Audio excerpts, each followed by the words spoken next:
For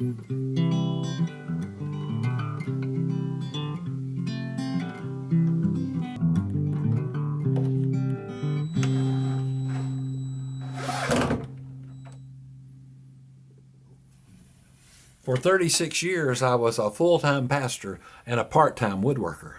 Now I'm a full-time woodworker and a part-time pastor. But every day in the shop, I see things that remind me of God. And so we'll look at some of those things here on the Cross and Chisel. Come on into the shop. About 20 years ago, we bought a dining room suite. It was a table and it had chairs and it was cherry. And so I promised my wife that I would build a buffet that would go with that dining room suite. And I had some nice cherry lumber and I've let it dry for almost 16 years now. And so my wife reminded me that I had not made this buffet, and so I decided that it was time to put this on the top of the list and try to finish it. And so that's what I've been doing. And this is finishing day for this. We're gonna put the crown on top of this buffet. Everything has to fit. So we have to work on it just a little bit to make sure that everything is equidistant from the other side. Now to slide the shelf into the middle here.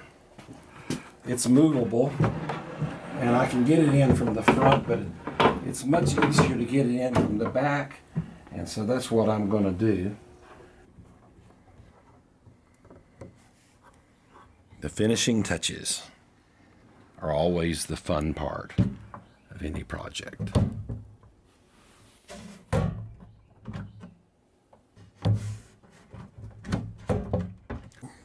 Okay, sometimes you have a problem because something just doesn't quite fit. And I found whenever I tried to close my doors that my shelf is a little bit wider than it needs to be. But that doesn't mean that you can't fix it. We'll take it over to the table saw. And I've set it up so that it's just going to take 1/8 of an inch off.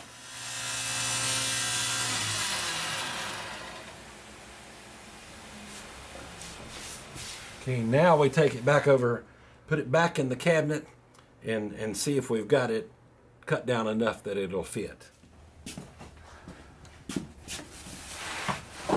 Let's see what we have.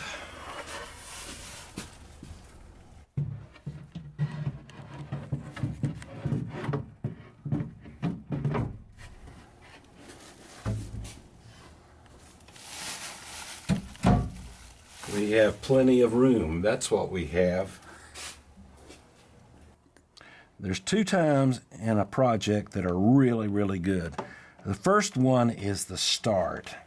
In the beginning, you're excited about the project, and at the end, you have the satisfaction of seeing it all come together. But in between, there's a lot of just hard work. And some of the work's not all that fun. It's just hauling lumber and moving boards around and planing and cutting and sawing. And you have to do all of those things, and you have to not get weary. I think about that sometimes whenever I think of Paul, when he tells people that are going through difficult times, don't get weary. Don't be weary in doing well. Sometimes when we're tired of doing something, we say that's weary, but weary is I think maybe a spiritual thing as much as it is a physical thing, especially when we come to things of God. And so God tells us not to be weary. Well, I've mentioned that I've been working on this thing in some form or another for 16 years, at least thinking about it. There's something good about doing the whole project. And that's something that we're going to be able to see whenever we stand around the table in the kingdom of God. We'll see God's whole project that has been in the works since the very beginning of time. That's going to be a wonderful finish. Well, it took 16 years to get it here. We could have probably built a nuclear plant in the same amount of time. But it's good to have it here.